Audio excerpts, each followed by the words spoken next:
இது உங்கள் MMI Catholic media YouTube channel. திருப்பலியை பற்றிய இந்த 101 பகுதி விளக்கத் தொடர். ஒவ்வொரு வீடியோவும் உங்கள் இதயத்தை தொடட்டும், உங்கள் வாழ்க்கையை மாற்றட்டும்.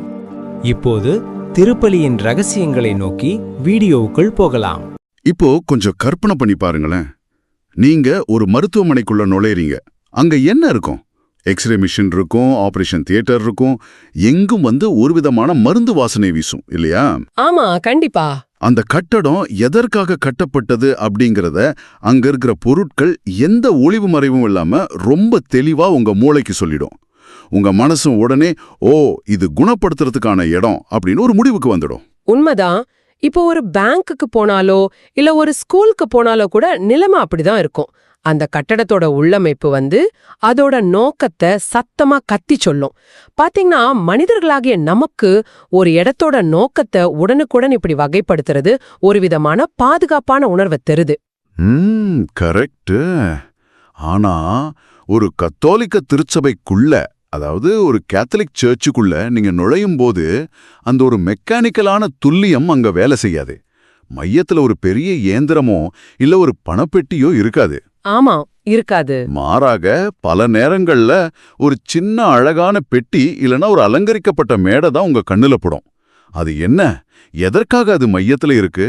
இன்னைக்கு நாம அலச போற தரவுகள் ரொம்பவே சுவாரஸ்யமான ஒரு கேள்வியை எழுப்புது. ஆமா, உலகத்துல ஆயிரக்கணக்கான கத்தோலிக்க திருச்சபைகள் இருக்கு. அதுதான், அது ஆப்பிரிக்கால இருக்கிற ஒரு சின்ன கிராமத்தோட கூரை கட்டடமா இருக்கலாம், இல்ல ஐரோப்பாவில் இருக்கிற பிரம்மாண்டமான கெத்தீட்ரலா கூட இருக்கலாம். கலாச்சாரம், மொழி, கட்டடக்கலை எல்லாமே ஒவ்வொரு கண்டத்துக்கும் மாறலாம். ஆனா நீங்க எந்த ஊருக்கு சென்றாலும் அந்த திருச்சபையோட அடிப்படை DNA மட்டும் மாறவே மாறாது. அப்படி என்னதான் இருக்கு அந்த வடிவமைப்புல? அது ஒரு ரொம்ப ஆழமான கேள்வி. இந்த கேள்விக்கு விடை தேடுறது உண்மையிலே மனிதனோட உளவியல் ஆராய்வது மாதிரி தான். நீங்க சொன்ன மாதிரி கட்டடத்தோட பாணி மாறலாம், ஆனா அதோட ஆன்மா மாறாது. இந்த ஆழமான அலசல்ல உலகெங்கிலும் உள்ள அத்தனை திருச்சபைகளையும் ஒன்றிணைக்கிற 4 மிக முக்கியமான தூள்களை பத்தி நாம பார்க்க போறோம். இது வெறுமனே ஒரு கட்டடத்தை எப்படி கட்டுறது அப்படிங்கிற இன்ஜினியரிங் பிளான் கிடையாது. இது மனிதர்களோட கவனத்தை, அவங்க நம்பிக்கையை எப்படி ஒருமுகப்படுத்துறது அப்படிங்கிறதுக்கான ஒரு ப்ளூ பிரிண்ட். சரி, அந்த ப்ளூ பிரிண்டோட முதல் விஷயத்திலிருந்து நாம ஆரம்பிப்போம். நான் இந்த தரவுகளை புரட்டி பார்த்தப்போ முதல் விஷயம் என்ன ரொம்பவே சிந்திக்க வச்சது. அதாவது, எல்லா கத்தோலிக்க திருச்சபைகளிலும் நற்கருணை பேழை, ஆங்கிலத்துல டாபர்நாக்கிள்னு சொல்றாங்க, அந்த பேழை கட்டாயம் இருக்குன்னு இது சொல்லுது. ஆமா, அது மிக முக்கியம். அதுலதான் நற்கருணை பாதுகாப்பா வைக்கப்பட்டிருக்கு. இப்போ இந்த விவாதத்துக்குள்ள நம்ம ஆழமா போறதுக்கு முன்னாடி நற்கருணை அப்படின்னா என்னங்கிறத நம்ம கொஞ்சம் தெளிவுபடுத்தணும்னு நினைக்கிறேன். கத்தோலிக்கர்களை பொறுத்த வரைக்கும் அது வெறும் ஒரு அப்பமோ இல்ல ஒரு சடங்குக்கான அடையாளமோ கிடையாது, அப்படிதானே? கண்டிப்பா கிடையாது. அது வெறும் அடையாளம் இல்ல. கத்தோலிக்க நம்பிக்கையோட மையமே இந்த நற்கருணை தான். அவங்களோட ஆழமான நம்பிக்கையின்படி பாத்தீங்கன்னா, அந்த நற்கருணை அப்படிங்கிறது இயேசு கிறிஸ்துவோட உண்மையான உடல், அவரோட நேரடியான பிரசன்னம். ஓஹோ, ஆமா, அது பாக்குறதுக்கு சாதாரண கோதுமை அப்பம் மாதிரி தெரிஞ்சாலும் அது ஒரு தெய்வீக பொருளா, இறைவனோட நேரடி வடிவமாவே வழிபடப்படுது. அதுதான் உங்க ஒட்டுமொத்த வழிபாட்டோட மிக உயர்ந்த புள்ளி. அப்படியா? அப்போ அந்த நற்கருணையை பாதுகாக்கிற ஒரு பெட்டி தான் இந்த நற்கருணை பேழை. இதை நான் படிச்சப்போ என் நினைவுக்கு வந்தது நம்ம வீடுகள்ல இருக்கிற பாதுகாப்பு பெட்டி, அதாவது லாக்கர் அமைப்பு தான். லாக்கர். ஆனா நாம நம்மளோட ரொம்ப முக்கியமான நகைகளையோ சொத்து பத்திரங்களையோ ஒரு இரும்பு பெட்டியில வச்சு பூட்டி வைப்போம் இல்லையா? அதுபோல ஒரு உச்சக்கட்ட பாதுகாப்புக்காக உருவாக்கப்பட்ட ஒரு பெட்டி தான் இது நான் நினைச்சேன். ஒரு அரிய பொக்கிஷத்தை திருடர்கள் கிட்டிருந்தோ இல்ல வெளி உலகத்திருந்தோ பாதுகாக்கிற ஒரு சாதாரண ஏற்பாடு அப்படின்னு தான் எனக்கு தோணுச்சு. நீங்க அப்படி நினைக்கிறது ரொம்ப இயற்கையானதுதான். ஆனா அங்கதான் ஒரு மிகப்பெரிய உளவியல் முரண்பாடு ஒளிஞ்சிருக்கு. இப்போ உங்க வீட்ல இருக்கிற லாக்கரை நீங்க எந்த செய்வீங்க?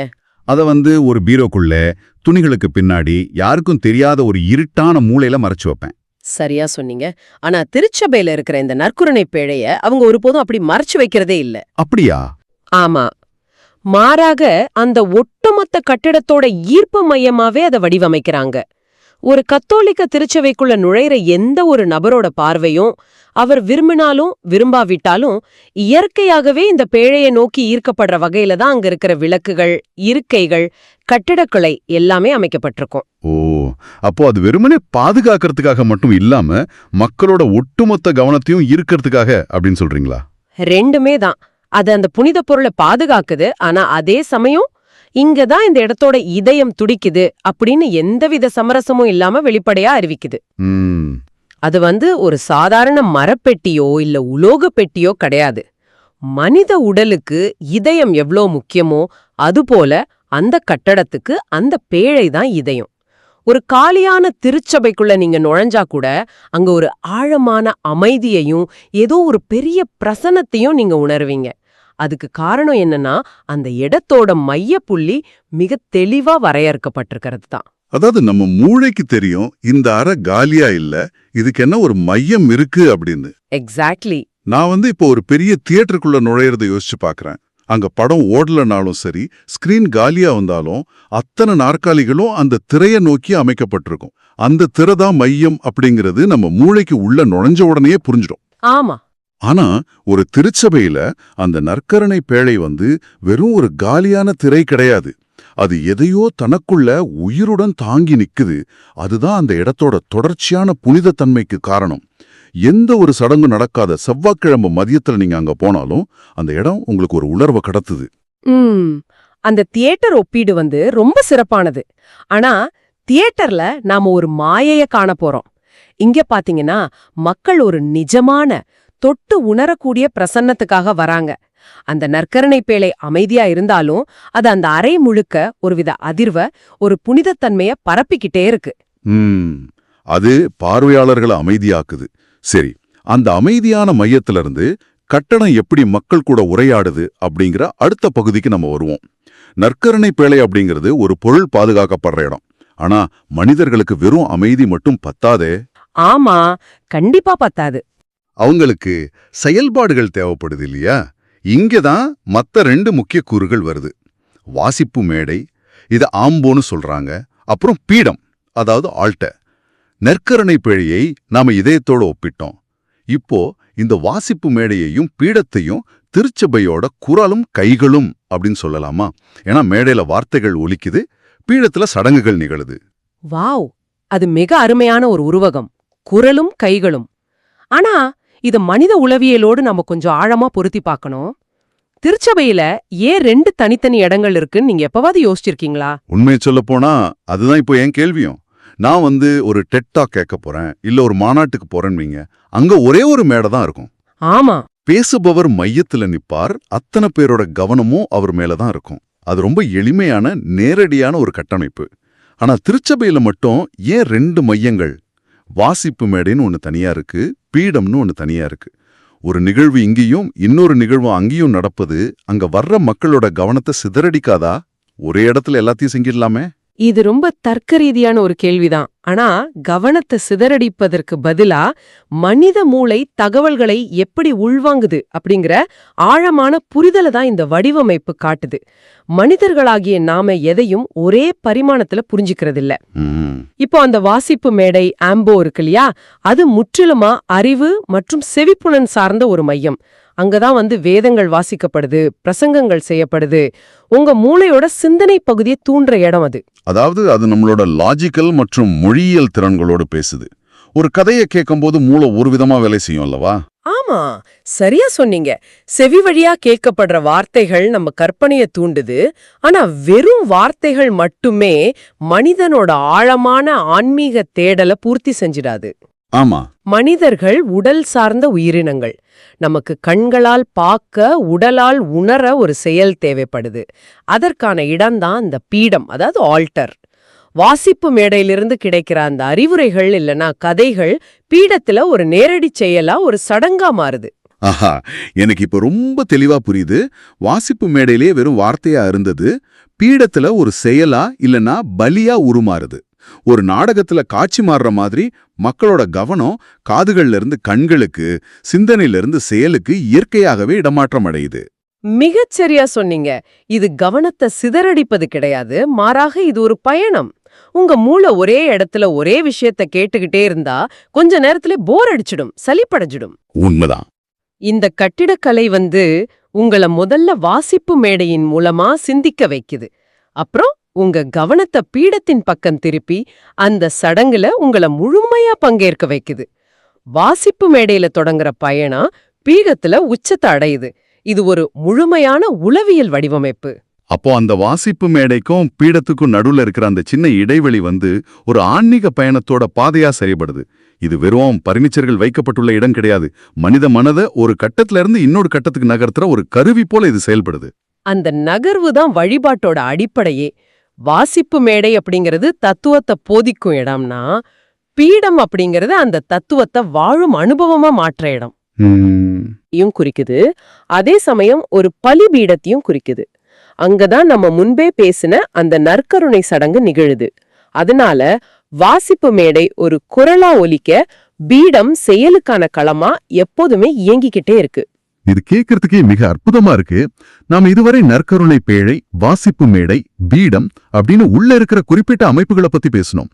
இப்போ கொஞ்சம் கேமராவை ஜூம் அவுட் பண்ணி ஒட்டுமொத்த கட்டடத்தோட நோக்கத்தை பார்ப்போம். சரி, பாப்போம்.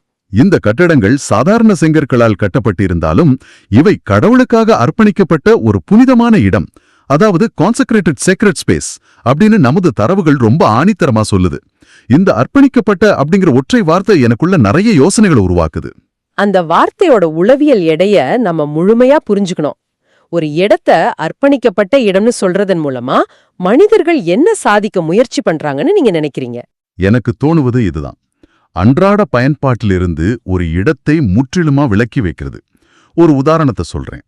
நான் இப்போ ஒரு கடை தெருவுல இல்லனா ரொம்ப நெரிசல் மிகுந்த பஸ் ஸ்டாண்ட்ல நிக்கிறேன்னு வச்சுப்போம். எங்கும் சத்தம், அவசரம், குழப்பம், வாழ்க்கை அதோட போக்குல ஓடிக்கிட்டே இருக்கு. ஆனா இந்த திருச்சபையோட கனமான மரக்கதவுகளை திறந்து உள்ளே நுழையும் போது அந்த சத்தங்கள் எல்லாமே வாசற்படியிலேயே தங்கிடுது. அந்த எல்லைக்கோடு, அந்த பவுண்டரி லைன் என்னை வேறொரு உலகத்துக்குள்ள, என் அன்றாட கவலைகளுக்கு அப்பாற்பட்ட வேறொரு பரிமாணத்துக்குள்ள நுழைக்கிறது போல ஒரு உணர்வை தருது. அந்த எல்லைக்கோடு மனித சமூகத்துக்கு வரலாற்று ரீதியாகவே ரொம்ப அவசியமான ஒண்ணு. மனிதர்களுக்கு எப்போதுமே ஒரு புனிதமான இடம் தேவைப்பட்டிருக்கு. அது நம்மளோட சாதாரண அன்றாட உலகத்திலிருந்து முற்றிலுமா மாறுபட்டதா இருக்கணும். ஆமா, நம்மளோட ஆழமான துக்கங்கள், மிகப்பெரிய நம்பிக்கைகள், அப்புறம் விவரிக்க முடியாத ஆச்சரியங்களை வெளிப்படுத்த எந்த ஒரு உலகியல் எதிர்பார்ப்புகளும் இல்லாத ஒரு தனி இடம் நமக்கு தேவை.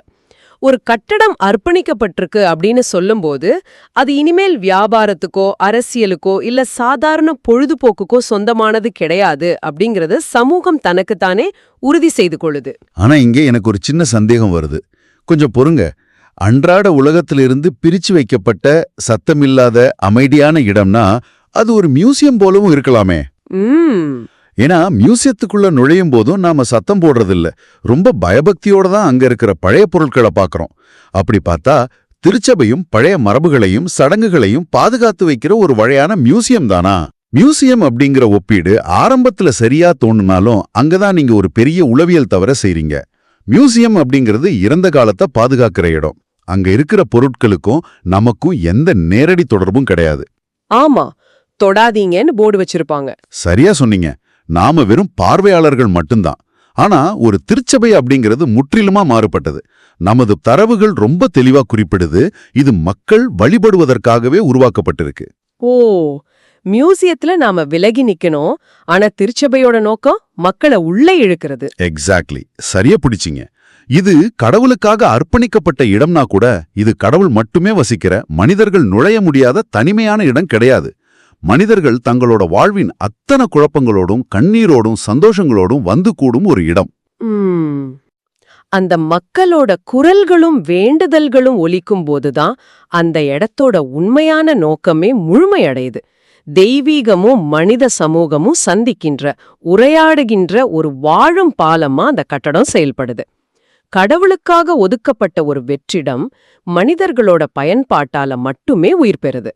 இது ரொம்ப அழகான ஒரு முரண்பாடு. கடவுளுக்காக ஒதுக்கப்பட்ட இடம், ஆனா மனிதர்கள் அதை சுறுசுறுப்பா பயன்படுத்தும் போதுதான், அவங்க அங்க கூடும்போதுதான் அதுக்கு உயிர் வருது.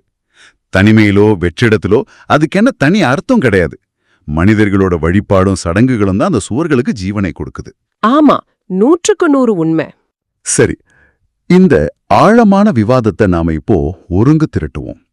ஆயிரக்கணக்கான கிலோமீட்டர்கள் தள்ளி இருந்தாலும் ஆப்பிரிக்காவில் இருக்கிற ஒரு சின்ன கிராமமா இருந்தாலும் சரி, ஆசியாவில் இருக்கிற ஒரு பெருநகரமா இருந்தாலும் சரி, ஒரு கத்தோலிக்க திருச்சபையோட அடிப்படை DNA எப்படி ஒண்ணுபட்டு நிக்குது அப்படிங்கறத நாம ரொம்ப விரிவா பார்த்தோம்.